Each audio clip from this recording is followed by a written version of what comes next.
What is going on, everybody? It's Tuesday morning. That means it is time for that effing morning after show. How did you guys do on your fantasy weekend? I could have done a little bit better, but we'll get into all the numbers, all the stats, all the things that you guys want to hear and know about, and we're gonna do it all right now.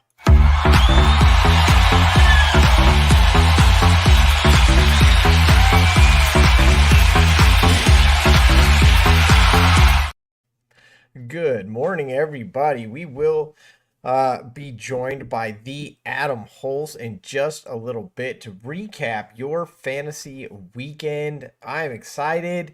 It was a good slate of games, and I don't know. Fantasy numbers were not what we were hoping, but we will get into that as well. Adam, it is good to have you back on a Tuesday morning. I hope you did a little bit better than I did. I know you did in the our season predictions that we'll get into. But it was kind of a, I don't know, kind of a letdown weekend unless you had CJ Stroud. Yeah, it was pretty much the Texans week, right? Like if you Yeah, had a Texans receiver, tight end, quarterback, you did great this week. And besides that, not a whole lot out there. Besides my guy, CeeDee Lamb, he's still going strong too. you know what's crazy, and we're gonna get into that too. But I got to touch on it for a second. CeeDee Lamb, 191 yards, 0 touchdowns. Like, how do you do that? How Yeah, do you go 191 yards and then not make the end zone? Although he tried, he almost had one at the end. They needed him in the end. It didn't happen. At least he yeah, he's caught the ball. basically been their entire offense the last couple of weeks He with really how many has. targets he's getting. So that's basically been the Cowboys' adjustment. It's just throw it to CeeDee. Absolutely. Let's do the record watch first, and then we'll do the rewind. Uh,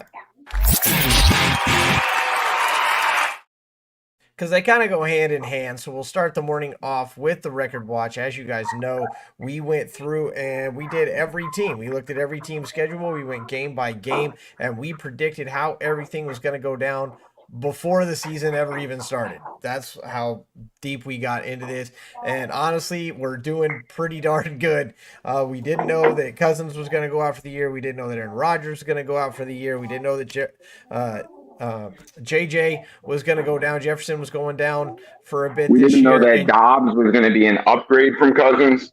my gosh, we're definitely going to get into that. We talked about that last week. I said, let's get into it. So the record watch right now, I went 9-5 this weekend. It's okay. That's all right. But our friend Adam here, double digits again at 11-3. You are dominating, my friend. I said at 86 and 50. You are at 91 and 45. Haven't even gotten that 50 loss column yet. I feel like I'm kind of hurt being in that 50 loss column, but 86 and 50 isn't bad. 91 and 45 is better. Adam extends his lead overall by 5.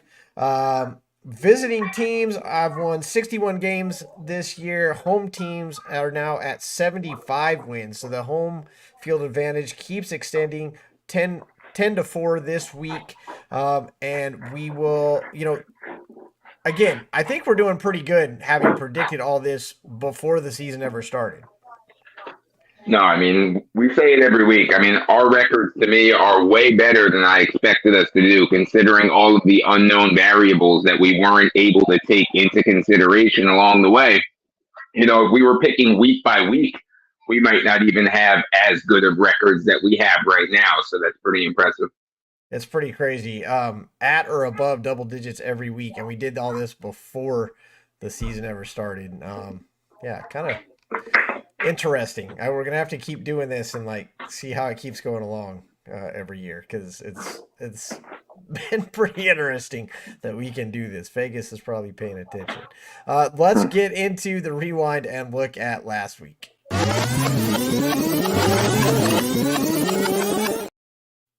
Fantasy Rewind brought to you this week by Wake Up TSS Fantasy. It's live every Sunday morning on the Fantasy Sports Corporation channel, as are we, as are all these great entertaining shows. You can find us at the Fantasy SC on the X. And they just cover everything in the morning. It's your first morning show that you want to catch every Sunday morning. A lot of good advice there. And I even got a little bit in there about who not to play, the dingus plays of the week. TSS, wake up TSS Fantasy every Sunday morning. The rewind, let's talk about it. Tennessee and Pittsburgh started us off on Thursday night. We knew this wasn't going to be like an amazing game. This wasn't going to be like the most exciting game in the world, but Pittsburgh pulls it out. Levis, looked okay. He did all right. He ends up being the leading passer in the game, which is disappointing for us Steeler fans. Nobody goes over 100 on this one, and you just, you kind of have Pittsburgh eke this one out. It's another win, and that's what I wanted. I mean, that's what Pittsburgh has been this year, right? It's been ugly every week, but they're finding ways to get the wins. Kenny Pickett, he's been bad in pretty much every game, but when he needs to put a drive together at the end of a game, he gets it done. So it's like, you'll take it, I think, as a Steelers fan, right? Oh, yeah. Oh, absolutely. I mean, we said when we did the predictions, I got Steelers going 13-4, and I said that was a little high. I was probably a little biased. And Baltimore is definitely going to have something to say about that. But I have Pittsburgh in the playoffs, and I said it was going to be messy, and I said it was completely schedule dependent. That's exactly why we were going to have this record, was because of the teams we ended up playing. And so far, it's playing out a lot like that. Off to Germany we go. What a beautiful stadium they have in Germany. Oh my gosh, I was so impressed. That's like one of the coolest looking stadiums I've ever seen. Miami, technically at Kansas City, even though they're both in Germany. An ugly game all the way around. Tua ends up as the highest passer and doesn't even get 200 yards. Mahomes, of course, didn't get 200 yards, but at least he had the 2 touchdowns for you. Nobody else gets over 100 yards. Tyreek Hill left off the touchdown list, and we'll get into it later, left off the top 10 list as well. It was ugly. I'm glad they played it in Germany because it looked cool. I don't know. We expected more out of this game, I guess. Yeah, I thought this would be a more exciting game. It surely was on paper. I didn't really live up to the hype, but, the storyline continues. I mean, the Chiefs' defense this season is absolutely legit. Probably the best defense that Patrick Mahomes has had to this point in his career. And the storyline with the Dolphins is they can't beat good teams, apparently. This is going back since last season now. They haven't beaten a team with a winning record this year. I think they lost their last 3 or 4 games last year against teams with winning records. So they are absolutely destroying bad teams. But when the good teams come in, I don't know. I think that's a big concern for the Dolphins. I forgot to mention that Derrick Henry makes your top 10 fantasy running backs out of that out of the Pittsburgh Tennessee game. Really, no one makes the list on any list in the top 10 for this Kansas City Miami game. So everybody, I believe everybody said play everybody. I mean, that's the consensus. We definitely said play everybody. On behalf of all the fantasy predictors out there, we are all sorry. We're not that sorry because we couldn't predict something like that was going to happen, but nobody makes the top 10 anywhere around off that game. Moving on to the Minnesota-Atlanta game. Man, Josh Dobbs' resurgence. Actually not the top passer. He was Minnesota's top rusher at 66 yards. Don't play Madison, Dingus pick of the weeks on TSS Fantasy, as I mentioned. But Taylor Heineke comes out with 268 as the leading passer. Minnesota hangs on to win. People are going to not talk about Atlanta's performance maybe as much as they should, and that's because of Josh Dobbs. Josh Dobbs showed out. First game in, he's been in the team 5 days, goes in, gets the win, and looked good doing it. I heard he didn't take a single snap with the first team offense after getting to the team because they weren't planning on using him at all. They were eventually going to use him after, one game with Jaron Hall. But in preparations, he threw no balls to the starting receivers. He, took no plays in the headset from, their offensive coordinators and whatnot. He was completely blind going into it, and he played his ass off like he always does. I mean, Josh Dobbs is a baller. He's not a great quarterback by any means. Don't get that twisted, but He's a competitor. He plays hard, and he's a gamer. Once a Steeler, always a Steeler. You bring it everywhere you go. Madison actually does make your top 10 running backs, but that's because running back numbers were not fantastic this week. Madison makes top 10 at 17.3 because he received a touchdown and had 49 yards receiving. So he kind of might have saved your day there. Again, don't feel bad about your low score with Madison because he still made the top 10. That's how the running backs turned out this week. We go to Arizona at Cleveland. Not a lot to say here. Deshaun Watson comes back. It's real lucky with his numbers off a nice deflected pass. Amari Cooper had a hell of a day with 139 yards. Nobody on Arizona did squat because Cleveland blanked them. Hope you played Cleveland's defense, and if you had them, you did. And they come out 27-0. I'm not impressed with either of these teams, but Cleveland takes advantage and the defense, carries them through. A little luck carries them through as well. Yeah, like I had Cleveland defense in one of my fantasy leagues, and in that league they scored like 35 points, I think it was. So, yeah, I mean, big for Cleveland defense. And really the only other thing that this game told anybody is that Clayton Tune is not an NFL quarterback, at least not right now. If he's ever going to be, he has a lot of work to do. But apparently, coming from the Cardinals just yesterday, Kyler Murray is expected to start this week. So we'll see what the Cardinals season looks like from here forward. I saw an interesting stat on one of the shows. It wasn't Fantasy Flock, but it was one of the associated shows with them that Kyler Murray has not finished below like QB5 or something like that at the end of every season. Something for like the past 4 seasons. Or right now he'd be at QB4 based off his numbers and stuff like that. Like fantasy wise, someone to look at. I'm not sure I'm on that train. I haven't researched it enough, but I saw the stat. I wanted to share the stat. Kyler Murray may be somebody fantasy wise to put on your roster. I don't know about it, but there you go. Let's see. After that, we had the Rams at Green Bay. Love came back.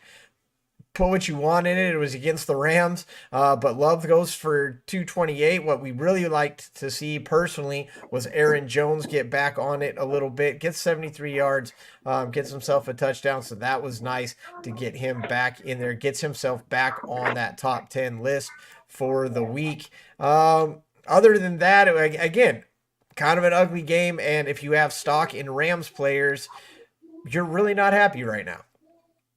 Yeah, but this was always the risk with the Rams, right? That Stafford injury last year.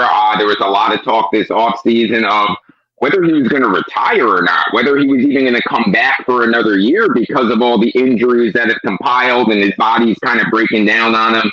So, it's unfortunate, but not surprising that Stafford is hurt. Hopefully he can get back onto the field soon. And you're right, from a fantasy perspective, if you're a Cooper Kupp owner or a Puka Nacua owner, if Stafford is out for a while, that completely tanks the value of those two receivers. Like they'll still put up, some decent numbers, but they're not going to put up Stafford numbers, especially if Brett Rypien is the quarterback. Yeah, Rypien is not your guy. Rams receivers, I'm just kind of glancing here. I don't see any Rams receivers in the top 40. I think I've gotten down to. I don't see anybody there. So, yeah, it's not going to be good if that continues. Washington at New England. Washington pulls it out. We both got that wrong in the predictions. Here's the thing that you need to know right now. Sam Howell goes for 325. Ends up on the top 10 list again. That's 4 out of 5 weeks, friends. 4 out of 5 weeks on the top 10 list for Sam Howell. Sam Howell, fantasy-wise, is getting it done. Nice stream, nice ad. I'm pretty sure he's pretty much owned at this point, but if you're looking for someone, especially in a super flex league, honestly, F it. Why not even as a starter? Because the guy's top 10 4 out of the last 5 weeks. New England, Ramondre Stevenson finally finds the end zone again, 87 yards again. Nobody receiver running back wise goes over 100 in this one. You got some stats that you needed, some accessory stats in this one, but you didn't win any DFS off this game. Johan Dotson ends up back in the top 10. Johan Dotson having a nice year as well, a nice run. That's 2 weeks in a row in the top 10. And that's the game. That's the game, folks. Yeah, I mean, Dotson's on a nice little streak. You're right about that. Demario Douglas might be the receiver to own now for the Patriots. I mean, obviously their offense is very weak, but Kendrick Bourne, before suffering the season-ending injury, was a usable wide receiver in fantasy lineups. Demario Douglas now has kind of taken over those targets in the last 2 weeks. So if he's available in your league, he's a fine guy to add off of the waiver wire this week. And Sam Howell, you mentioned him before. He is for sure a weekly starter in Yeah. Superflex leagues without a doubt. And he is borderlining now of being, a pretty regular starter in one QB leagues as well. In the right matchups, he surely is. I mean, you said it. 4 of the last 5 weeks, top 10, numbers don't lie.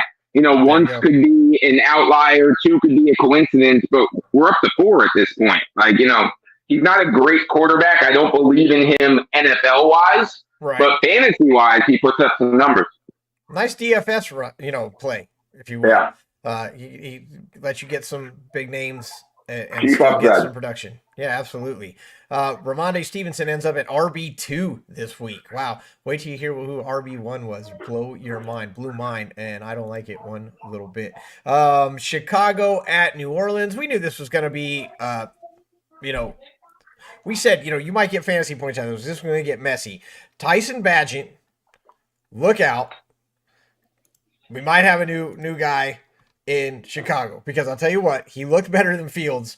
Tyson Bagent ends up on the top 10 list. Almost.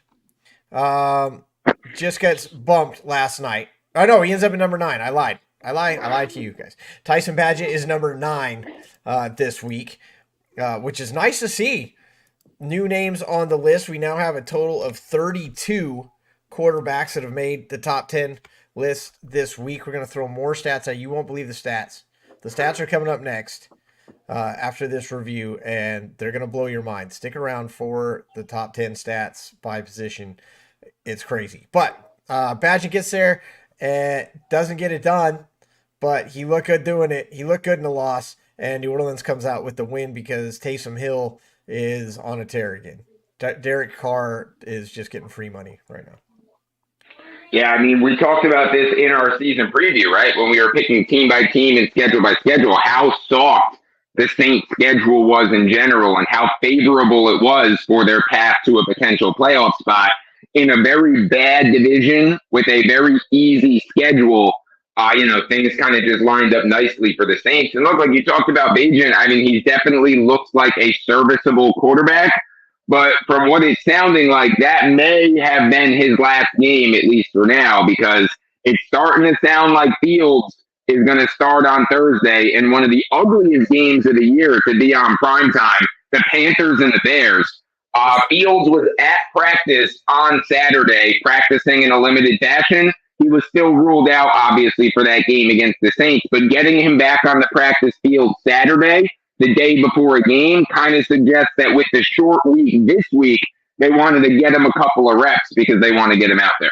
Look, Fields wants to get out there. He's seeing Bagent play, and he's like, oh crap, I better get the hell out there before I lose my job. Of course he wants to get out there. You better get the hell with the game. I didn't want to lose my damn job. I better get out there because Bagent's playing lights out right now. Again, makes himself the top 10 list. Congratulations. They have the second and third picks right now. The Bears have picks number 2 and number 3 right now. So, Fields has to get out there or it's over. It was crazy. I was real surprised to see Bagent play like that. And it's New Orleans, but New Orleans defense, they show up. They're very inconsistent. Seattle at Baltimore. Seattle they took the day off. I don't know what the hell happened in Seattle. Seattle just didn't even show up. I think maybe half the team made the flight. I don't know who the hell was on the field. It definitely wasn't the Seattle Seahawks that we've seen all season. Baltimore, they got everybody talking playoffs. They got everybody talking about division. They got everybody talking about a nice run in Baltimore right now off this game. I'm not going to, I don't know if we're going to get too crazy. Division, yeah, that's possible. That was always possible. But Lamar Jackson, he only throws 187, but that passing has never been his calling card. The story of the game is the running back room. Keaton Mitchell out of nowhere, probably going to be like a huge waiver wire pickup this week. I think that's maybe a bit premature, but he absolutely goes ham this week. Ends up at RB number 5, 138 yards on 9 carries. That's 15 yards a carry, guy. 15 yards a carry for Keaton Mitchell. He just went off. He had his opportunity and he made the best of it. Gus Edwards gets bumped last night to running back 11, but we almost had two Baltimore running backs on the top 10 list. They finished at 5 and 11. That was the story of the game right there. There's really not much else that people are talking about after that game. Keaton Mitchell's an interesting story. He was one of the guys who had a lot of off-season buzz and then some training camp buzz, and there was a lot of, stories going around that the Ravens really like this kid, and he's got elite speed and great explosiveness, but then he kind of got buried on the depth chart because of how many running backs the Ravens have, and then he dealt with an injury for a little bit, so he was out there. He finally gets his first opportunity, and I mean, he really showed what the Ravens were excited about, that they weren't bluffing in the offseason. It's a little bit similar to the Dolphins with Devon Achane, right? It's a little bit similar to that kind of deal where he's been hurt, he's been buried on the depth chart, but when he got his opportunities, he was looking like one of the best running backs in the NFL for a couple of weeks. Speed kills, we know that. Explosiveness really goes a long way, especially for fantasy. Guys that are really explosive, you need less touches to have upside. So that's a great thing to have. Then we had like the fantasy game of the week. Tampa at Houston. If you had, I mean, we didn't say play them all. I know we didn't because I am not a Rachaad White fan. I'm not a Tampa fan. Houston, obviously, but wow. If you had fantasy players in this game, you did well, aside from Dameon Pierce. Nobody should have that guy on the roster ever. But your QB1, CJ Stroud, obviously 470 yards, 5 stinking touchdowns, 0 interceptions. That's the big stat for me from CJ Stroud. The 470, great. 5 touchdowns, holy crap. 0 interceptions in this game. That's what I like to see. Ends up with 41.8 points, completely skews the numbers. Taints the grading scale on this one. CJ Stroud, wow. DFS plays probably did real well with CJ Stroud this week. But Baker Mayfield finishes at QB8. Running back number 1 off this game, Rachaad White. Never would have guessed it. Never would have recommended. Never in my life. I hate Rachaad White as a fantasy player. Not as a person, as a fantasy player. Finishes at RB1. Fed me a big fat helping a crow this week. The wide receiver room was all Houston. Tank Dell, wide receiver 1. Noah Brown, wide receiver 3. Nico Collins, wide receiver 13. That's 3 receivers from the same team in the top 13 in fantasy points. You got to be kidding me right now how that comes out. And, don't forget tight end number 1 this week, Dalton Schultz off of Houston. That's technically 4 wide receivers. That's 4 guys catching the ball who end up at the number 1 spot. And, just a little for the highlight reel, if you didn't see it, Ogunbowale kicks a field goal in the game to really, it was the game-winning field goal, if you will, for this contest. It goes out there you go. The guy does everything. Now, I want to see someone share a screenshot with us of Dare Ogunbowale in your lineup. If anyone had him in the lineup, if anyone's out there, I want to see it. There's no way. I have to see it. I'm not taking your word for it. I got to see it. But yeah, I mean, CJ Stroud, we touched on it last week that, he's not just the best rookie quarterback so far this year. He's quickly climbing the overall QB rankings around the NFL right now. It's not just like a hot start anymore. I think this is what CJ Stroud is. It's been half of a season. We're at the halfway point, by the way. We got 9 weeks down, 9 weeks to go. We're at the official halfway point now, and the kid looks awesome. That game he just had against the Bucs, statistically, you can make a case that was the best rookie performance by a quarterback in NFL history. So Stroud, his upside's to the moon. And again, I've said this a couple times about Stroud too. Let's remember too, he's not throwing it to Tyreek Hill or Jalen Waddle or, Chase or Jefferson. Right. This is Nico Collins, Tank Dell, Noah Brown. These guys would be wide receiver 3s on most rosters at best.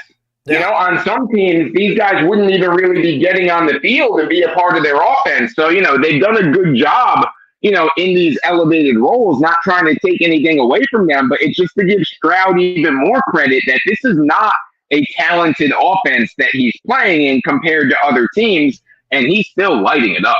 Yeah, he's making it talented. He's making it very talented. Yeah. They ran a story that Stroud wanted Dell. Stroud didn't have a lot, obviously doesn't have anything to say about the conversation, but they talked to him, he's going to be their quarterback. He said, I want to take Dell. Go get this kid. And the chemistry is there. OHIO, we finally might have a quarterback coming out of Ohio State. It's nice to see.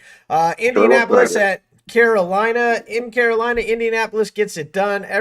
Nobody looked fantastic in this game, but Indianapolis grinds it out. Bryce Young looked honestly horrible, but actually is the leading passer as far as yardage goes in this game with 173. That tells you how bad when your leading passer for the game has 173 yards. Obviously, there's not a lot of fantasy value that came out of this game, nor did we really think there would be. And like you said, Carolina plays on Thursday against the Bears. Doesn't sound very exciting, but we'll get into that later. I don't know. I don't really have a lot to say about this one. I guess, for a fantasy aspect, Jonathan Taylor continues to assert his dominance over Moss. But other than that, I guess that's really where we're at for this one. Yeah, I mean, this is kind of like the who cares game of the week, right? It was just pretty irrelevant overall. I mean, I guess the only thing I'll add is that it seems pretty evident at this point that Chuba Hubbard is the Panthers' RB1, not Miles Sanders anymore. So, I guess that's worth noting. But besides not that he's doing anything for you. Not that he's going to do anything for you at all. No, not at all. Maybe against the Bears. Yeah, that's fair. No, that's a fair point. I did see a stat that Indianapolis has scored 20 or more points in every game this season. So they got that going for them anyway. Yeah, How about that? Where are we going next? New York at Las Vegas. We knew New York was bad. We didn't know they were this bad. Las Vegas dominates this game. Doesn't help that Daniel Jones goes out for the season, it looks like. Yeah. Which, I mean, look, the guy's been sacked 30 times in 6 games. That's 5 times a game. 26 years old. It doesn't matter. You get sacked that many times. And, I mean, if you go back and look at these sacks, someone's going to throw together a highlight reel. I'm sure they already have. If you go back and look at these sacks, he's not getting just, knocked down. Dude's getting lit up. Out of those 30 sacks, probably 20, 22 are bell ringers. I mean, he's getting destroyed out there when he gets hit. Anyway, Las Vegas comes in. Jones goes out, probably for good. Aiden O'Connell gets the win, 30 points. Still nobody over 100 in this one. Wait till you get when I do the stats. Wait till you hear the stats on the 100-yard games this week. Josh Jacobs almost gets there with 98. And really the biggest story here is Daniel Jones and the fact that Vegas won. Yeah, and the fact that, new regime now in Las Vegas, Josh McDaniels out, Antonio Pierce takes over. And look, the Raiders played inspired in this game. This is the best that the Raiders have looked this year. And look, playing the Giants can have that effect on teams, right? You play the Giants and everybody kind of when you just clean out. Right. But this is a confidence building game. This is, the new guys here. We have hope again. And look, if you're a Raiders player, you look at your record right now, and you're not completely out of it. No, you're really not. If you can string a couple of wins together here, you can get right back in that wild card race, which in the AFC, really in both conferences, is very gettable right now. Around 500 kind of has you right in that mix. So if you're a game or so out, back of 500, you're still in the race. Like I just mentioned before, we're only halfway through the season. Halfway down, another half to go. So, if I'm the Raiders, I'm definitely inspired. The Giants, look, they completely failed Daniel Jones. And look, it isn't for lack of trying. They've invested in that offensive line. They drafted Andrew Thomas. They drafted Evan Neal, 2 very high draft picks at tackle. But, I mean, some of this is offensive scheme too, right? Can we chip a pass rusher for the Giants? Can we get Daniel Jones a little extra protection? Because I agree with you 100%. It's not that he's just getting sacked a million times a game. There are 3 runners untouched. Every play, it feels like. It's insane. And they're not even blitzing. It's a shame. And Hey, look, I mean, we talked about Fields needs to play for his job. There's also that possibility now that was Daniel Jones's last game as their starting quarterback. That's very Because possible. the Giants right now, I believe they have the 4th overall pick. And let's remember, too, Joe Shane, general manager, Brian Daboll, head coach, did not draft Daniel Jones. They inherited Daniel Jones. Usually, new head coaches and GMs like to draft their own guy. They like to pick their own quarterback, right? They're going to probably have a top 5 pick this year, especially if they're starting Tommy DeVito the rest of the way. I mean, he doesn't look like an NFL quarterback either, and it sounds like he's their starter the rest of the way. He's at least going to be this week against the Cowboys in Dallas, by the way. They're going to get slaughtered. I mean, Giants are another team now that it's fair to start talking about. Are they in the mix for Caleb Williams or Drake May or Michael Penix or one of these big name quarterbacks? Interesting thing to watch. Dallas loses another one on the road. Just not great if they're not in their dome. But, I mean, we got the game that we wanted, that we kind of expected. We knew – I'm not going to say we. I felt that Philly was going to win this game. I feel like Philly's more of a complete team. We'll talk about some of the stats in just a second. But Dak Prescott, gosh darn, did he do his very best. Quarterback number 2, fantasy-wise, gets 3 touchdowns. Darn near had it at the end. CD just couldn't get it in there. And he really threw it the only place he could throw it. And the fact that he made that completion in the first place, well done. Dak Prescott had a fantastic game in this one. We know all the Eagles had a fantastic game. CeeDee Lamb went ridiculous, 191 yards. No touchdown, though. And for me, the stat line that I want to talk about, well, let's talk about the fantasy real quick. Jalen Hurts comes in at QB3. So in this game, you had QB2 and QB3 in the same game. That doesn't happen very often, but it shows you what kind of game we had. Obviously, CeeDee Lamb is fantastic. A.J. Brown makes the top 10 list yet again, as he's been doing every week for the past 4 weeks. Your star showed up. Devonta Smith is wide receiver 15, but I mean, three good catches, 3 for 3 again, 100%. Beautiful touchdown catch there in the first half. Just really nice. But the thing I keep reiterating, it was on Dingus Picks of the Weeks, Tony Pollard. Tony Pollard's so hyped, supposed to be RB 5 this year, and still hasn't had a touchdown since week 1. Still, hasn't gone over 100 yards, but one time. Single digits again for fantasy, 51 yards in this one. It's I don't know what's going on. I don't know if the game script is because I keep getting behind. Tony Pollard just not there on the fantasy rosters. But great game by Dallas. Better game by Philadelphia. Philly gets a win that will matter at the end of the season. Yeah, I mean, remember when Mike McCarthy said before the season, when he took over the play calling duties after firing Kellen Moore, all he said was, we're going to run the damn ball. And we're going to run it some more and run it some more and run it some more. That's not what they've done this year. They've been passing the damn ball and passing it and passing it and passing it, which, look, I mean, Pollard, I'm disappointed in his season so far. I had very high hopes for Tony Pollard, but it's one of the things we talked about. There's a big difference between being the truly featured running back on a team, which he's never done before in his career. He's always worked either behind Zeke or in tandem with Zeke. And then there were a couple games where, Zeke was out that he was featured, but a game here and there is way different than carrying the load of an entire season. And, I hate to say it, but, maybe Pollard wasn't cut out for that. Maybe that's something the Cowboys need to address in the offseason if they're going to keep Pollard, who's on the franchise tag, by the way, so there's no guarantee that he's coming back. But if he does come back, they might need to add another running back to kind of work in tandem with him. And look, this game, I agree with you. The Eagles are the better team right now than the Dallas Cowboys. Okay, so the Eagles were supposed to win this game, especially playing at home. As a Cowboys fan, of course, I'm a little disappointed that they lost. But I got to say, I'm pretty happy with the way that they played, the way that they competed.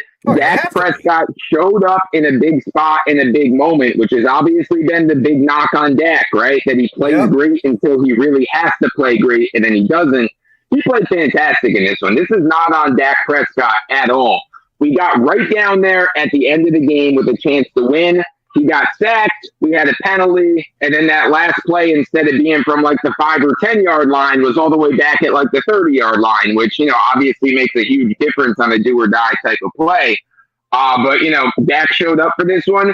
And as a Cowboys fan, I'm inspired too that, yes, the Eagles, look, like if you're making power rankings of the NFL, the Eagles have to be at the top of every single power ranking right now. They are the number one team for sure. And then, you got like the Chiefs and Ravens are, right up there too. But it's the Eagles right now. But it shows me that the Cowboys are not far behind. The Cowboys played very well in this game. So did the Eagles. The Eagles didn't play bad. Both teams played great, and the Cowboys were just behind them. So there's not a big gap there, and the Cowboys are still right in it. Yeah, don't get too much on the Cowboys. Blow it all just yet, because we are gonna talk about the Cowboys in the whole of the week coming up. Just 2 more games to get through for this one. Cincinnati and Buffalo. Buffalo at Cincinnati. Cincinnati, Burrow is back. Buffalo's defense is non-existent. Josh Allen doing everything he can. Josh Allen comes up as your leading rusher. So besides the lack of defense in Buffalo, there's your other story in Buffalo, that Josh Allen is your leading rusher. Joe Burrow for 348. T. Higgins for 110. I don't think this game was ever really in doubt if you watched it. What I watched of it, I never felt that Cincinnati was going to lose this game at all. I knew Buffalo would try. Stephon Diggs, fantasy-wise, Diggs gets it done for you. Josh Allen gets it done for you. Actually finishes at QB4, Burrow QB6. You had some help. Chase, not a fantastic game. He's kind of boom or bust right now, but again, Cincinnati, I just didn't feel like was really ever in danger of losing this game. No, yeah, they kind of controlled the game kind of right from the start. I mean, it was a very competitive game start to finish. Yeah. But I agree with you. Just the feeling of the game always felt like Burrow was in full control and kind of had the upper hand the whole way. And he's fully back. I mean, he is 100% back at this point. He was scrambling around in this game. He looked great. And I was never worried about the Bengals. They've come up a lot, in our early week shows because of how bad they've looked and this and that. And I've always said, their only issue is health. It's Burrow's health in particular, but T. Higgins was hurt as well. He looks like he's healthy and he's back as well. The Bengals are a very scary team now for this second half of the season. They look like the Bengals that they were supposed to be. Absolutely. I love seeing it. You love to see Burrow back. And then we had the Monday night game last night. Eckler had a fine game. The Chargers were up against that Jets defense. That Jets defense showed up. I actually got knocked out of my Guillotine League thanks to this game, because I had Herbert, I had Quentin, I had Breece Hall, and game script wouldn't allow Breece Hall to do anything.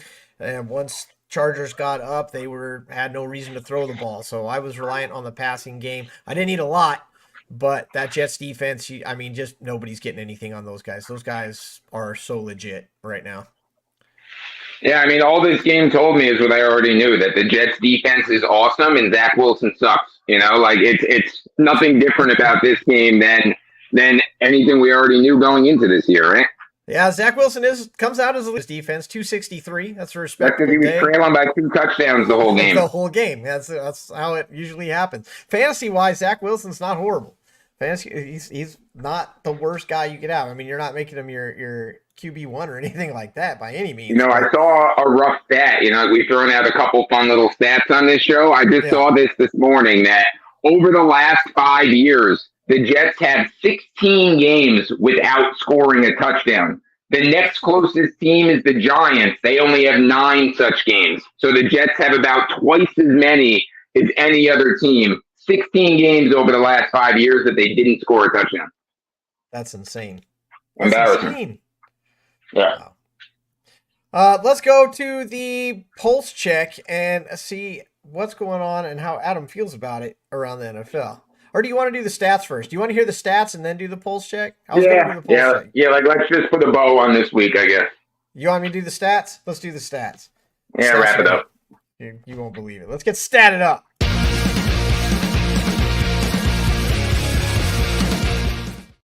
I will make that better. I made that in 10 minutes this morning. I'm not going to lie to you. Statted Up, brought to you by TSS Fantasy Waiver Wire every Tuesday night at 9 p.m. Find out who you need to get, who you need to pick up, and who you don't.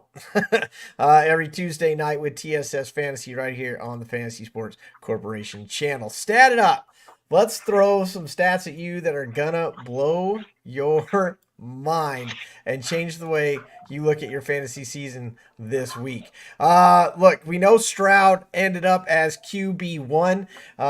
We got 32 quarterbacks now that have made the top 10 list so far. Welcome, Badgett. Probably the only time you'll get here. I'm sorry to hear that because you've been playing lights out. Look, no QB has repeated as fantasy QB1 still. We bring that up every week. It still hasn't happened.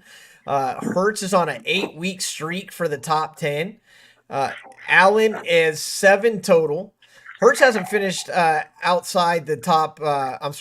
Finished outside of the top 5 for since week 4. Hurts has been there. So if you drafted Hurts, you're real happy. If you drafted Allen, you're real happy. He's got 7 trips on this top 10. Only 7 QBs have gone over 30 points this year 8 times. Allen did it twice. That's it. All year. It's only gone over 30 points 7 times. Sam Howell is on 4 out of 5 games in the top 10 and currently sits at QB6. QB6, Sam Howell. Tell me you called that one. You didn't. You're a liar. 3 rookies make the top 10 this week, and 1 first-timer in Josh Dobbs at Minnesota. Looked fantastic. Burrow 2 weeks in a row in the top 10. Only Badgett, Mayfield, and Prescott are 3 out of 4 weeks.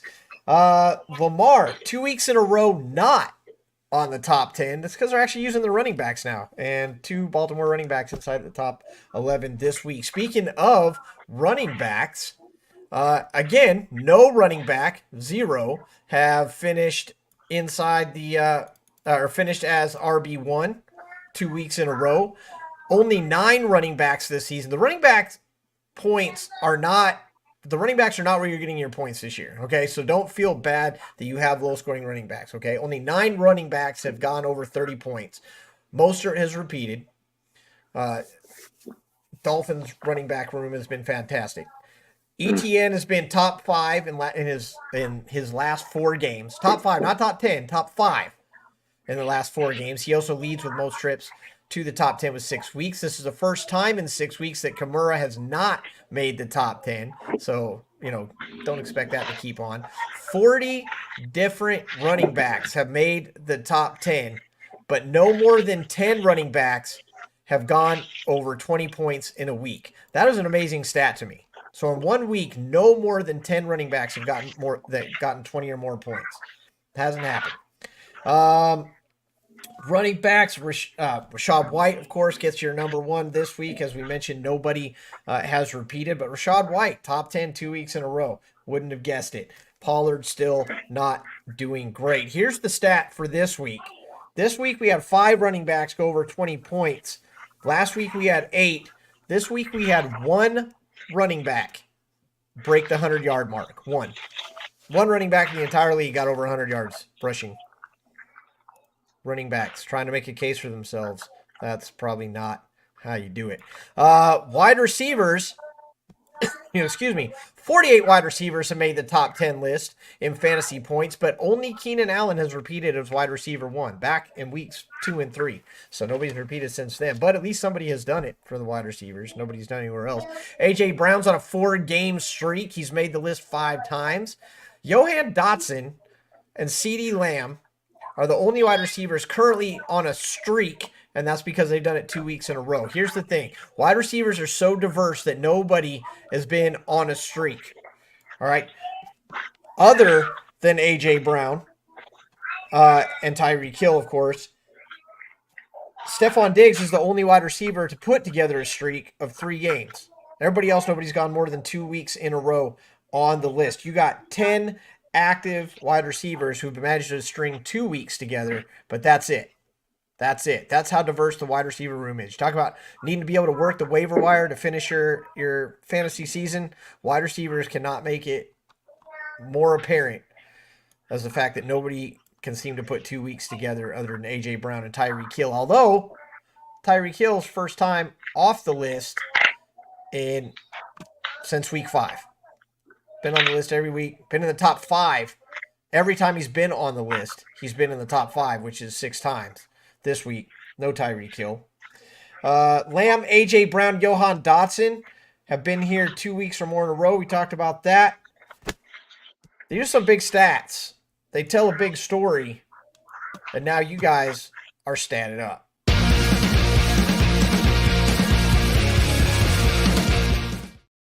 No running backs over 100 yards. None. Couldn't believe that. Yeah. That's insane. It's just the general feeling of, the inconsistencies with the top 10 that, you've been pointing out is it just seems like offenses are spreading the ball around a little bit more, right? Mm-hmm. Using multiple running backs, trying to get that quality over quantity of touches, right? Or like the idea, if you're giving your back 30 touches a game, there's going to be a lot of low quality touches in that mix, but fresh legs make a difference. Like it seems like, offenses are almost adopting, the popular, thing that teams do with pass rushers, right? Rotate your pass rushers so that they're always fresh legs and, more explosive and this and that and whatever. It seems like kind of wide receivers, running backs, they're kind of trying to do the same thing there, right? Yeah, I mean, look, to support that, CeeDee Lamb, the only receiver with double-digit receptions this week. The next one, he had 11. The next highest is 8 with T. Higgins. With a couple of receivers, T. Higgins, Keenan Allen, Michael Pittman Jr. Michael Pittman Jr. with 8 receptions. Only 5 wide receivers got over 100 yards this week. We talked about only 1 running back. Only 5 wide receivers got over 100 yards. So, I mean, it's getting spread around. And Patrick Mahomes is a perfect example. I think he used like 9 different pass catchers this week, if I heard that right. And that's what they've been doing the entire time. Stay out of the wide receiver room in Kansas City. I said it. You said it. I mean, we all said it before, and people still drafted Kansas City wide receivers. Don't do it. Don't do it. And hyped them up, right? Sleeper pick of the year, Sky Moore. Make sure you have Kadarius Toney on your rosters. I mean, it's 2 years in a row now with the Chiefs. That's kind of been the story since they moved on from Tyreek Hill. They're not going to feature receivers in their offense. They have a scheme, and they're literally just finding speedy wide receivers and guys who can be vertical threats because that's the Andy Reid offensive system, right? He did the same thing when he was with the Eagles. What receivers did Donovan McNabb have besides that short time with Terrell Owens? He was throwing to guys like James Thrash was his leading receiver, like people don't even remember James Thrash, again, that is the Andy Reid way. Get speed on offense and let your quarterback do the work. There's another guy that was fairly successful with all that plug and play stuff out of New England. I don't know. He's not doing so great right now, but that guy did okay with all that plug and play. Troy Brown, Deion Branch, those were like leading receivers over there, right? You know who started it? Well, I'm not going to say started it, but kind of made it famous.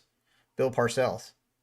Mm-hmm. Bill Parcells, famously known for using what he had, recognizing talent management, we call it in today's business world.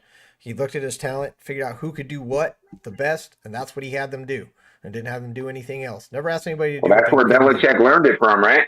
Parcells was Belichick's mentor for many, many years, and obviously Belichick was the defensive coordinator for those great Giants teams in the 90s. Like in the LT days. So yeah, you're spot on with that for sure. Let's get into the Hulse check.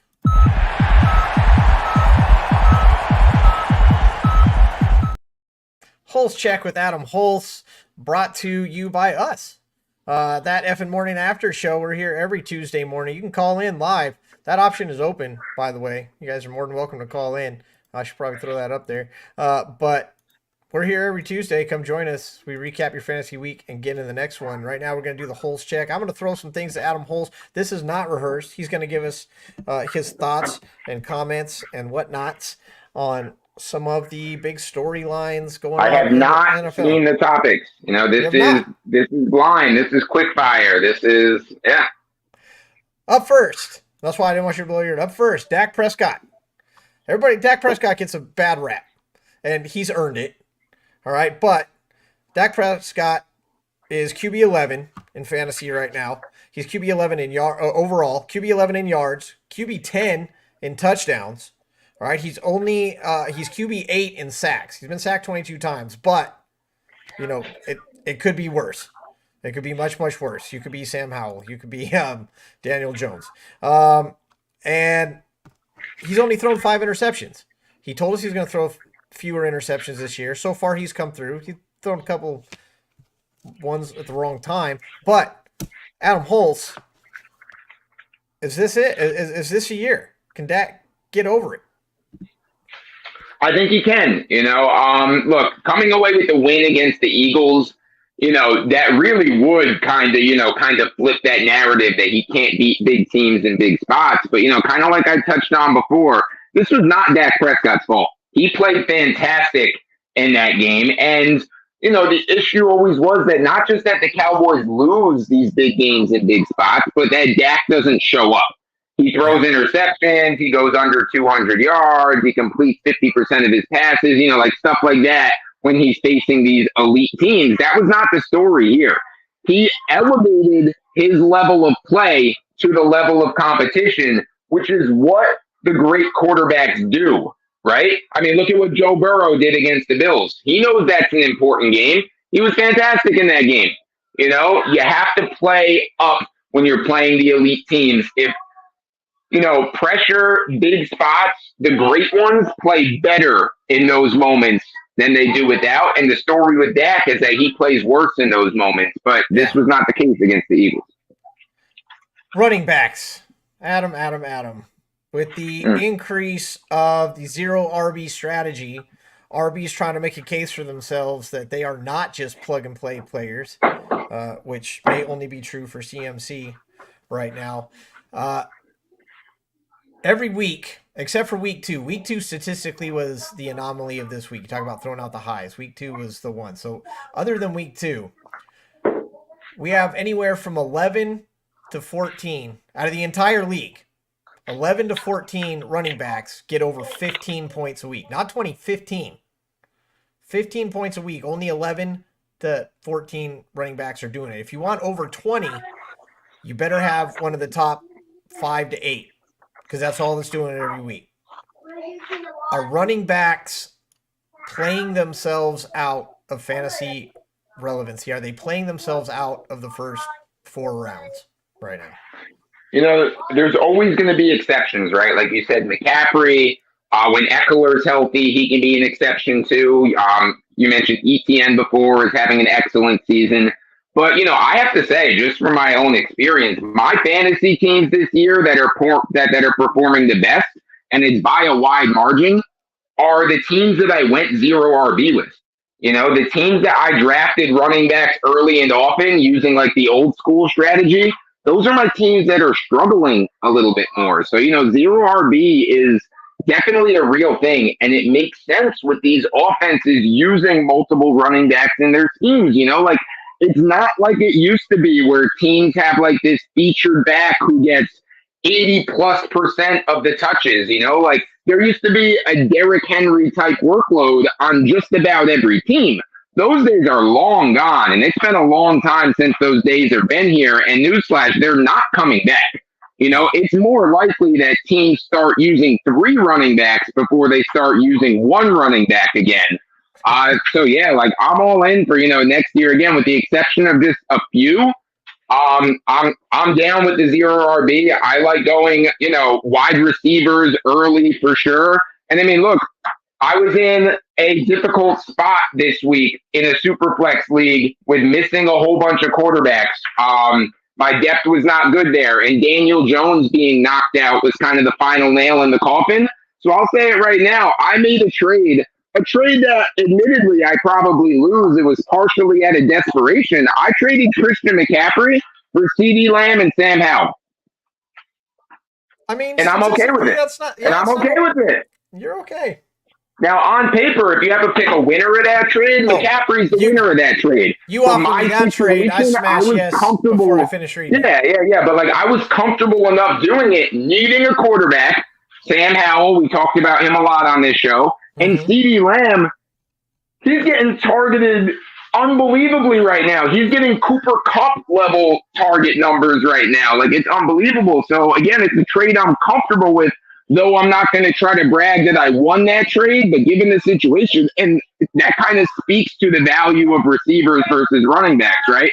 McCaffrey, the clear-cut #1 overall guy, and I was okay letting him go because I'm getting an elite receiver and a quarterback with a ton of upside. I mean, CMC's made the list 6 times. He's tied for the lead in the top 10 list, top 5 of those 6 times. But CeeDee Lamb, CMC's on a bye this week. CeeDee Lamb finishes wide receiver 1 last week, wide receiver 2 this week. It's a fair trade. And then the fact you pull fantasy quarterback 6, Sam Howell out of the deal as well. Again, it hurts to give up CMC, but like you said, I mean, it's a deal that could be made and made sense doing it. In contrast to before the year, that deal would be blasphemy, right? Oh yeah. Oh, absolutely. Like, I would have got shafted in terms of before the year type of value. But when you really look at it right now, I mean, it's a trade that, again, I'll admit, the CMC side is the better side, but it's comparable. It is. No, and it could pay off. Here's the comparison, since you bring up the word. We talked about above 15 running backs. You got to have like one of the top 13 running backs to get above 15. You only need one of the top 20 on average for wide receivers, 2022.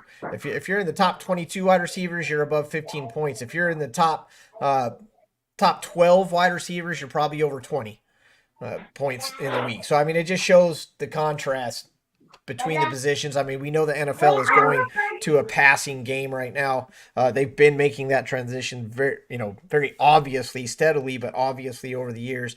And that's why running backs are, starting to see the writing on the wall. Stats like these don't help. One more thing on the Hulse check.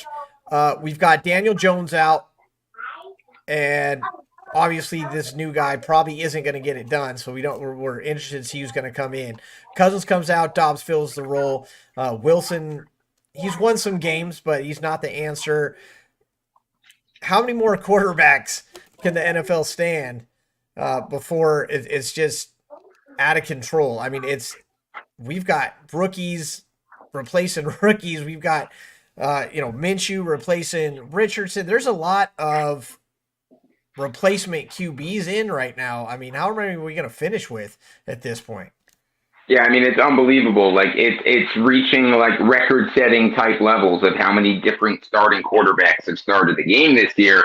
It was like 2 weeks ago that there was like 9 quarterbacks playing that weren't their week 1 starters for their teams. Yeah. I mean, it's been pretty crazy, and a lot of it has been injury related, which we know injuries keep going up in the NFL as well. But I mean, a lot of them though have kind of played pretty well. Like some of them have been good storylines, right? Josh Dobbs, perfect example of that, getting thrust into, the starting role for the Cardinals.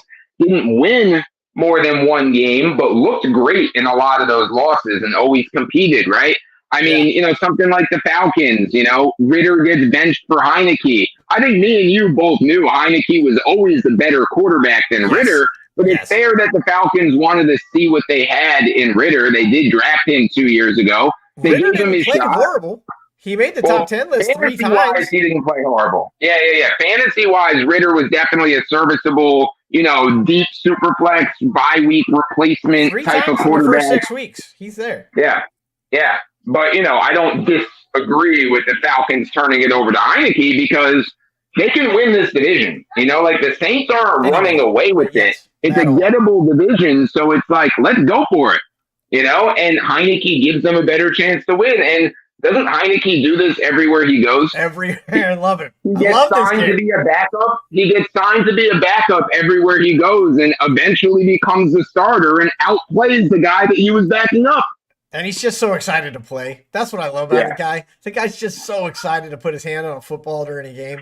But I mean, to your point, we look at the top 10 list this year. Badgett, we got 32 different quarterbacks that make the list this year. Badgett is on there. Levis is on there. Tyrod Taylor is on there. Minshew is on there as someone who comes in to fill a role. Dalton is on there. I mean, these are guys that are backups. These are guys that just had to step in, and they make the top 10 list. When I've got 32 different quarterbacks on there, but they're not all starting quarterbacks, it kind of shows you what we're dealing with in the NFL today as far as injuries and backups, and just you never know. Why streaming? This is just another thing too that just shows me how bad Zach Wilson is, right? I mean, like, is Zach Wilson even like a top 50 quarterback in the NFL right now? It's crazy. The guy's played the whole season, hasn't made the list once. Badgett steps into 2 games, he's on there. Levis makes it his first week. Tyrod Taylor steps in a game, he makes There's a lot of backups in the NFL right now that I'd rather have than Zach Wilson. There's a whole bunch of them out there. Some of them haven't even really played this year, like your Jameis Winston, for example. I'd take him over Zach Wilson any day. Poor kid, he got set up. It was a trap. It's a trap. Let's get into it. I still haven't made. I made I don't know, a card for the stats. I still haven't made a card for the upcoming games, but let's talk about the upcoming games and who may or may not be good to play this week. We got Carolina at Chicago in kind of a snooze fest. I guess you could, I mean, I don't know. I don't like playing Thursday night players anyway, and whatever. I will say this, Carolina, nobody's doing very well receiver-wise against Carolina, so you might temper your expectations on DJ Moore this week. I know you want to play him. I know you've been waiting to play him. I know you see Carolina, you're like, yes, but go back and look. Receivers are not doing well against Carolina this year. I don't know why. They're just not. I'm sitting everybody for the Bears, personally. I have no urge to play DJ Moore. I mean, honestly, if it's Bagent, I'm more interested in more than if it's Fields, because Fields' injury is on the thumb of his throwing hands. So I need to see if he can actually throw the ball first before I'm putting DJ Moore in lineups. Can't even start Deontay. Not that he threw it great in the first place. Yeah, right. Right, exactly. Can't even start Deontay Foreman this week because it sounds like Khalil Herbert is probably going to come off the IR and play this week. So you can't play any of the running backs. Like, I want nothing to do with the Bears this week, even with them playing at home against the Panthers. Still want nothing to do with any of the Bears. When it comes to the Panthers, I'll start Thielen. I'll maybe start Chuba in a flex spot if there's bye week stuff or injury stuff going on. But besides that, I have no interest in this game. Frankfurt Stadium welcomes the offensive powerhouses of Indianapolis and the New England Patriots. Boy, they got robbed on this one. But Indianapolis, again, has not scored less than 20 points in a game. New England probably hasn't given up less than 20 points in a game. I don't know. But, I guess, you got to play Taylor, right? I guess. Yeah, I mean, I guess you play Taylor. And, look, maybe it's a good thing that this isn't a soccer stadium, because this might look like a soccer score when it's all done. That's a fantastic take on that one. Houston at Cincinnati. Which C.J. Stroud will show up? I think Cincinnati's defense going to be able to handle this one. Houston, they give him a game. But honestly, I think you can still play some of your Houston. You're not playing Noah Brown. You never, ever play Dameon Pierce. But your Cincinnati players, I definitely think you can play. Houston's defense, they're not, the worst in the league, but they're not fantastic either. Yeah, Stroud can be started at this point. Nico Collins should be in your lineup every week at this point. And I think Tank Dell. Tank Dell's like the borderline guy, right? Because he just had this big explosion this week. He did literally nothing for his last 3 games before that after being pretty good in the beginning of the year. So, he's like your, borderline flex type of play, in my opinion. And, one guy I don't think we've talked about enough, Dalton Schultz, is very quietly over the past few games. He's been one of the best tight ends in fantasy football over his last couple of games. He has been very good. This wasn't just like a flash in the pan week. He's getting targeted. He's putting up production. The Bengals, by the way, not good at all in defending tight ends. They're one of the worst in allowing fantasy points per game to tight ends. Dalton Schultz, I love as a play this week. I like it. You're right. He has been doing, it's like you said, quietly doing, getting it done. Finishes not so quiet this week as tight end number one. Mm. But, I mean, they're using him, and CJ Stroud did always kind of use his tight ends anyway. Not so, 8 was the bye, but week 7, Schultz is in there, middle of the pack. I mean, defensive wise, both these guys are middle of the pack pass defense. Cincinnati's actually got a really bad rush defense, but still, I will never tell you to play Dameon Pierce. I'll never set you up like that. What do we got next? New Orleans at Minnesota. Josh Dobbs at home in Minnesota. I look for another repeat performance. He's going to get comfortable with his starters. I think Addison is going to be worth playing this week. New Orleans defense is beatable. Josh Dobbs is on a high for New Orleans. I look for Kamara to get back on that top 10 list. First time in 6 weeks he didn't make it this week, but I look for him to get back. I don't know if you cannot play Taysom Hill right now and expect something Right. DFS wise, obviously. They're hidden, I think, in this one, but there are fantasy points to be found here. Yeah, I mean, Taysom Hill's averaging like 15 points per game or something like that over his last 3. So he's another one quietly been excellent. I like this game for fantasy. Like I kind of like using the guys on both of these teams for the most part because I think this could, sneaky be kind of a high scoring type of game. I mean, my big question though is who's starting Josh Dobbs this week, right? I mean, in Superflex, he's a legitimate option in Superflex leagues. You can't start him in 1 QB leagues, like he's not really an option for me in that kind of situation. But in Superflex, you can get Dobbs in your lineup. Why not? I've been saying start Josh Hobbs. I picked him up in a multi-quarterback league. Yeah, I've been saying start Josh Hobbs for sure. Sam Howell's the story, but Josh Dobbs definitely worth a play.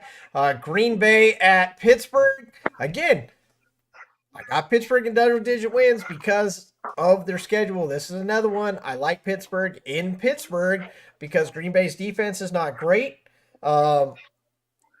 Aaron Jones is not, he finally gets back on the top 10 list, but he's not playing fantastic either. Jordan Love has shown that he can have a really crappy game, and I think Pittsburgh can give him the pressure to do just that. I don't know about fantasy-wise. You're going to play Pickens, obviously. That's probably about it in this one, but I like Pittsburgh for the win anyway. Yeah, I mean, you can play Deontay too. He's been good since coming back from the injury. I don't know. I feel like it's a trap. He makes the top 10 this week, but he still only had 90 yards. He did finally get in the end zone, so maybe now that he's broke the seal, maybe you're right. 7 receptions, though, I believe, right? And I mean, that's been Deontay over the last couple of years. Is it's all volume, right? Yeah. Like he gets a lot of targets and a lot of receptions, which pretty much every fantasy league is PPR these days. So that's why Deontay Johnson has been a good one. But in general, for this game, I hate this game for fantasy. Yeah. I really do. I think this is going to be another one of those ugly, low-scoring, grinded-out kind of games for the Steelers where in the end they win like 20-16 or something along those lines. Craziness. Tennessee at Tampa Bay. Normally I would say, I hate this game for fantasy, but Tampa Bay has been turning it up a little bit. Again, Rachaad White makes the top 10 list. He's another one. I will never, ever, ever, ever tell you to play Rachaad White, and Tennessee's run defense is not horrible. But, I have to give credit where credit is due, and Tampa Bay's been getting it done. I don't know if they're getting it done enough that you have to play them, but if you get stuck into playing them, it's not so bad. Yeah, I kind of like the Bucs receivers in this game. I mean, Mike Evans having, just doing what Mike Evans does and having another great season. Godwin has, been getting enough volume to be pretty good as well. And look, another one of these sneaky tight ends, right? Cade Otton has also quietly been very good over the last few weeks. Nobody's talking about Cade Otton, but go ahead and look at his targets, his receptions, his production over the last few weeks. He has been absolutely excellent, very quietly, very under the radar. So, if you want a sneaky good play, a guy that in most leagues is actually still on the waiver wire, by the way. If you need a tight end this week or for the rest of the season, go get Cade Otton. Well, people stream him. That's what you do with your tight ends. But, yeah, I mean, 23 points this week. That's obviously outside the norm. But 9 points, 9 points. 2 weeks prior to that, 10 points. I mean, he's hit double-digit double digits or which near is double what you digits. want out of a tight end, right? There's not a Yeah, whole lot of tight ends scoring double-digit points anymore, you know? yeah, give me 10 and I'm happy. And Oh, yeah. he's one of those guys that can do it for you for sure, or at least has been so far. Where we got? I lost my spot. San Francisco at Jacksonville. This one is the one we've been waiting for. San Francisco coming off the bye at Jacksonville. It's Lawrence. It's Purdy. It's two teams grinding it out. I like this one for fantasy. I know you tell me the San Francisco defense, but they've shown that they can be beat. This is my play it all game of the week. We talked about it didn't pay off last week when we talked about Miami and Kansas City, but for this one, I like it. Play them all. I agree. Play them all. I want to see Trevor Lawrence so bad in this game, especially coming off of a bye week, right? He I gets like a bye week to prepare for this big spot. The Jags are rolling right now. The Jags have, I think it's a 4-game or a 5-game, it might be a 5-game winning streak going right now. They haven't looked super impressive, like offensively winning those games, but they are winning those games, right? And I really want to see this spot. This Trevor Lawrence facing the 49ers, I'm expecting big things. I kind of feel like he's going to have a big day with his bye week to reset, and something with Trevor that I've talked about frequently, besides being, the president of the Trevor Lawrence fan club, which I have been since the offseason, right, is that when you look at last year, he was very bad in the first half of last year. The second half of last season, a strong case can be made that he was the best, the number one quarterback in the entire league for the second half of last season. So he gets his bye week right at the halfway point this year, right? So if you want to kind of look at parallels, he gets this week now to reset, get back out there for the second half, maybe have another big second half again. He can really solidify that by having a big game against the Niners. Absolutely. Here's your trap stat of the week. San Francisco on a 3-game losing skid. The Jags on that 5-game win streak like you talked about. Jags at home. Paper will tell you that the Jags should win this game. That's your trap stat of the week. I just made up that entire trap stat thing on the fly, by the way, but I think I might keep it. Cleveland at Baltimore. AFC North. Battling it out. Cleveland's defense against this Baltimore offense that had 2 running backs inside the top 11 absolutely go ham this week. And Baltimore clearly in the lead to win this division. Cleveland might have something to say about it. I actually look to Baltimore to win this game. But that's your cautionary note with your Baltimore players. Is they're playing against that Cleveland defense that just blanked Arizona. I got it. It's Arizona, but Baltimore is not a big stat machine. And be careful of that rookie running back that everybody that's on your waiver wire right now. Don't expect him to do what he did last week. Yeah, like it's fine to add Keaton Mitchell off the waiver wire. I'm definitely not starting him against the Browns, especially after having just one good game. This is the kind of game I have no interest for fantasy, right? I think these are 2 really good defenses, probably going to be a low-scoring game. As you know very well, when 2 AFC North opponents face each other, we often get ugly, defensive, low-scoring kind of games. The way the Ravens defense has played this year, arguably the best defense in the NFL this season. The Browns have had a couple of hiccups, but as a whole, their defense has been absolutely elite as well. I expect this to be super low scoring, and I'm not trying to get any fantasy guys in this one. Points differential for this one. Cleveland Browns are at plus 42. That's kind of at the bottom for the plus side. Baltimore destroying the competition at plus 115 on a 4-game win streak. It's I think the next highest one is San Francisco at plus 78, and they're on a 3-game losing streak. So I mean that don't put a ton of stock in that stat, but there it is. Atlanta at Arizona. This could be one where you want to play people just because both teams are so bad. I mean, you might just get something out of this one. I don't know. Bijan Robinson has disappeared from Atlanta. The entire Atlanta running game has basically disappeared. We got to change at quarterback. I don't know what the hell to tell you about Atlanta. Hopefully Drake London will be back, I guess.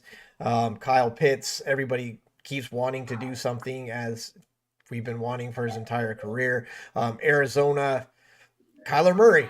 We talked about stats being fantasy-wise, Kyler Murray performs extremely well fantasy-wise, and against Atlanta might be, worth a shot if he gets in there. Like DFS, obviously. Yeah, I mean, Kyle Pitts now for a long time has been someone we talked about, like the advanced metrics, he's the anomaly of the advanced metrics because all of his advanced metrics say this guy should be elite top line tight end, and every year it feels like now people are like, but look at his routes run and his air yards and his yards per route and all blah, this blah, stuff blah. and the explosions coming. Well, guess what? He's getting outplayed by Jonnu Smith. He's not even the best tight end on his own team right now. And look, a lot of that too, Arthur Smith might be the most frustrating head coach from a fantasy perspective. Okay, like he's not giving the ball to Bijan. He's not giving the ball to Kyle Pitts. Some weeks he's throwing the ball to Matt Collins and Kadaro Hodge more so than Drake London. Yep. I mean, Arthur Smith is super frustrating when you have fantasy players. Arizona, very good against tight ends. Kyle Pitts has only hit double digits twice. He's only hit the top 10 twice. Double digits 3 times after last week. Sorry, in PPR. But he's only broke the top 10 twice. He's only gotten double digit targets once in week 5. He's never had, again, week 5 he had 7 receptions. Other than that, he's never had more than 5. As you want this guy to be good. Everybody wants this guy to be good, stat wise, and I'm sure talent wise he's good. He keeps getting the starting job, but stat wise, just not going to get it done for you in fantasy. Detroit's back at Los Angeles. Love it. Play them all. Defenses are not fantastic on this one. Offenses are high scoring. They're big numbers.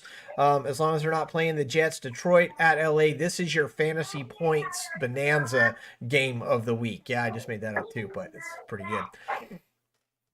Yeah, I mean, for sure. Like, start everybody in this game. There's no one I'm necessarily fading in this matchup. Yeah, I mean, the Chargers defense, kind of like you said, they gave up 1 million yards and 1 million points to everybody not named the Jets. The Lions aren't named the Jets, and that offense has been pretty good. And by the way, they're probably getting David Montgomery back this week as well. So yeah, I definitely agree with you. Play your guys in this game. I'm looking for him on Amon-Ra St. Brown to have a good one. I'm looking for Keenan Allen to go nuts again. I'm looking for Austin Eckler to have a good game. I'm loving it all. Gibbs, I like everybody in this one. I really do. Let's see. Where did we go from there? We go Giants at Dallas. Everybody, if you got a Dallas player, and I'm talking even Brandon Cooks, playing. Brandon Cooks isn't going to get a ball because they're not going to have to throw it to him. I mean, they could literally just probably hit CeeDee Lamb with every single pass in this game, and they'd be just fine. Like, the Giants are that bad. The Giants are horrible. If you have Dallas's defense, congratulations on your win this week. You probably don't need to roster anybody else. Just play your Dallas defense, take everyone else out, and you'll probably win. This is a huge tilt. I'm not even calling this a trap. This isn't like go put a hundy on New York just in case they pull it out. Like Dallas at home, the way they're playing, this game's over before it started. They say this is why you got to play the game. Play the game, or you don't have to play this one. We could really not play this one. Everybody be fine. Yeah, I mean, the Cowboys opened as 17-point favorites in this game. 17-point favorites.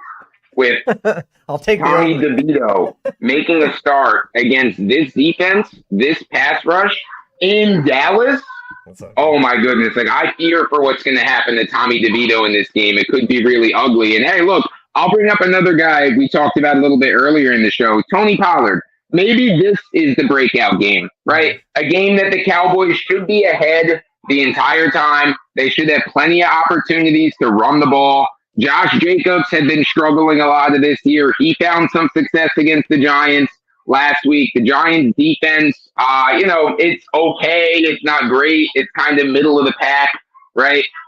This is the kind of game that maybe Tony Pollard finally gets right in this one, finally has the big performance his fantasy managers were waiting for. Because if the game script goes like I think it's going to go, the Cowboys are going to have the ball a lot. They're going to be forcing turnovers. They're going to be playing ahead the entire game. So Mike McCarthy maybe can run the damn ball. I'm going to say this hopefully for the last time. Pollard, single digits yet again this week. Still 0 touchdowns since week 1. He's got 1 on the entire season, and he's got 100-yard game. If he's going to bounce back at all this year, this is the week to do it. Like if it's going to happen, it's kind of now or never, right? It's kind of now or never. Go for it. I mean, grab him in DFS too, because you're probably right. It's probably going to be a good game for Pollard. Washington at Seattle. Washington should probably be favored after what we saw in Seattle. They're in Seattle. Sam Howell, QB6 on the year. Sam Howell, top 10 list for the last 5 games. Sam Howell destroying it right now. And what we saw from Seattle didn't look great. But Baltimore beat him on the ground, and Sam Howell's going to have to beat him through the air. So maybe that'll make a difference. I look for Seattle to bounce back in this one. This could actually be a decent game.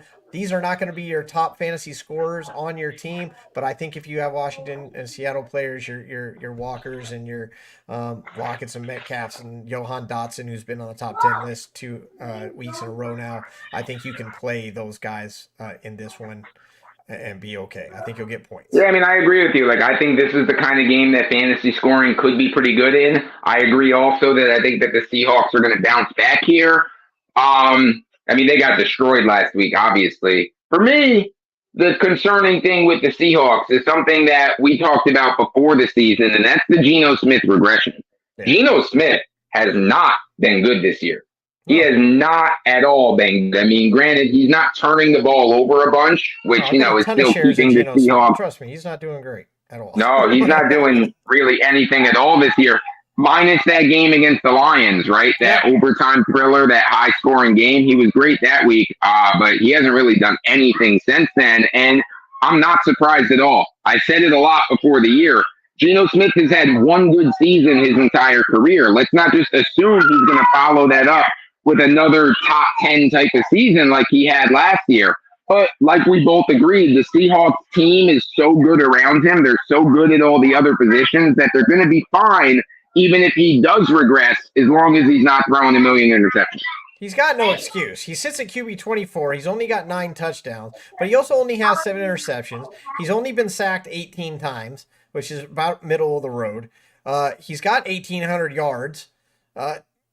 But he's only got a 65% completion percentage. And he's just not it's just not getting it done for whatever reason. I don't know. I mean, I'm not going to diagnose the whole thing right now, but yeah, fantasy. He's been a disaster in fantasy for sure. Yeah, fantasy wise, not your guy. Then I don't know, we talked about what a sleeper the Thursday night game is. The Sunday night game is definitely going to rival it. It's the Jets at Vegas. I don't know. How does this make the Sunday night game? How have we not flexed it out of there at this point? The Jets go to Vegas, which means I don't play anybody in Vegas against this defense. I might stream the Las Vegas defense against Wilson, although I expect Garrett Wilson to have a nice day against this Las Vegas team. And, hey, I don't have to watch football this Sunday night because, wow. Aren't we lucky that we get to see the Jets in prime time 2 weeks in a row? Wow. Lucky us, right? And the Raiders, I think this is twice in the last 3 weeks that the Raiders have a primetime game? I mean, man, I get it. Like, things are different before the year starts with Aaron Rodgers. That's why we're seeing so much of the Jets and all. But, it couldn't get much worse this week for a Sunday night game. Paired with the Thursday night game, paired with the Germany game. We hyped up last week as the mid-season finale because there were so many great matchups. This is the opposite. Yeah. They kind of said, all right, we did our mid-season finale last week, everyone enjoyed that one, so let's get all the bad ones in this week, right? Man, Aaron Rodgers versus Jimmy Garoppolo. Oh, wait, that's not anymore, is it? Yeah. Zach Wilson versus Aiden O'Connell. How about that? Yeehaw, can't wait. In prime time, Sunday night. Let's go. Denver at Buffalo for the Monday night. This at the beginning of the season, this was going to be a great game. As the season progressed, we would have said Buffalo's going to blow Denver out. Now we get to this one, and we've got 2 highly underperforming teams that are just destroying their expectations. We talked about Josh Allen being the number 1 rusher for Buffalo last week. Buffalo's defense, not great. Denver, we know. We don't have to get into it. But fantasy-wise, because these teams are not great, I like Sutton in this one. Sutton's come through for you a few times. I love Josh Allen. Machine. Yeah, I love Josh Allen. I love Stephon Diggs. I don't know, you might, if you had a Monday Night Miracle at a Denver running back, you might, but you got to figure out which one to pick. I don't know. I think maybe the big 3 like I just said, I don't know where else you go with this one, but it's not going to be like a great game, but it's better than a Sunday night game, I guess. Honestly, I love this game for fantasy. Like Yeah. I love both teams, like a lot of their players. I actually expect this to be a higher scoring game. Like I just think it's gonna be that way. You mentioned Sutton. I love Sutton. He seems like he scores a touchdown just about every game now for the Broncos, even though they're not winning games. I'm liking Javonte Williams. That's the running back I'm picking for the Broncos in this Mm-hmm. matchup. I like this from a fantasy perspective. Now, from a real NFL perspective, the Bills have to win this one. Oh The yeah, Bills have to win this game. If it's they getting lose done. this one, it may be time to start being really concerned about the Bills this season. Because if you go and look at the Bills' schedule right now, they have like a murderer's row of tough games coming up on their schedule. They got to play the Chiefs, they got to play the Cowboys, they got to play the Eagles, and it's like 5 games in a row of very, very difficult. So they have to win this one against the Broncos, or they could be in big trouble. Luckily, they only sit a game back, and that's the thing because the Dolphins have come up short, and so Dolphins sit at 6-3. Buffalo sits at 5-4. Jets sit at 4-4, but no one's really worried about them. It's the Bills and the Dolphins. Then the Bills are only a game back, but you talk about that upcoming schedule, and that's really the story there when you talk about the urgency because they have no easy games coming up. I probably should have opened with this, but fantasy wise, some people are definitely looking to stream this week as Kansas City. You lose Mahomes, you're going to lose Tua and Mostert and Hill and Waddle. Mm-hmm. You're losing the number one, fantasy back overall with Hurts. In this one, AJ Brown, you're losing that Philly defense, and I mean, I guess you're losing the Rams. I don't know if you care at this point because without Stafford, but it gives Stafford another week to come up. But heavy hitters get knocked off your roster this week. I hope you plan for it. Luckily, those streamers are out there. We talk about Dobbs being, if you can grab him, Sam Howell's QB6 of the entire fantasy season. 4 out of 5 weeks in the top 10. Sam Howell's fantastic guy. If you can land him. I do like Dobbs again this week. There are replacements out there, but you're streaming for sure. The guys at the top of your fantasy standings are going to be hurting this week. This is the week to get a game back. We have been And how about talking. Russell Wilson? How about Russell Wilson as a streamer? Like I'm fine with streaming Russell Wilson if you have one of those big name quarterbacks on a bye. I think this could be a decent week for him. Russell Wilson has landed himself on the list a couple times this week. And against the Bills defense that hasn't looked great lately in a Monday night kind of game. And it could be a competitive game, which could allow him to have a good one. Or, game script could also be like the Bills could blow out the Broncos. That is a realistic scenario as well. And if that's the They case, could. garbage time, playing from behind, a lot of passing yards, kind of like, Zach Wilson had more passing yards than Justin Herbert because game script put it that way. I like Russell Wilson. I see a lot of scenarios where he has a good fantasy game. And if you're missing those top quarterbacks, you got to stream somebody. Why not Russell Wilson? I mean, why not? Mm-hmm. We've been talking with Adam Holz. There's his stats, Sports Talk with Adam Holz. He is on Sportskeeda, NFL writer over there, right down there at Sportskeeda. Go / Adam Holz. You'll find all his stuff, man. He pumps out articles all week long, and they're good stuff. I mean, like, seriously, can help you win your league stuff. Go check Adam Holz out. If you want to ask him anything, hit him up on the X at Adam Holz Sports. We're making that transition. We're not going to call it Twitter anymore. We're going to call it the X. People are starting to do it. That's what we're going to do. Adam, thanks for coming down. We had another great show filled with amazing stats. Look for the shorts, look for the videos, look for the quick takes on everything we talked about. And like I said, come back and see us every Tuesday. We will be here Tuesday mornings, 9:30 a.m. We will be live. You can call into the show. We're going to give you tons of stats. We're going to give you tons of picks. Talk about your fantasy week last week. We'll get you started into the next week.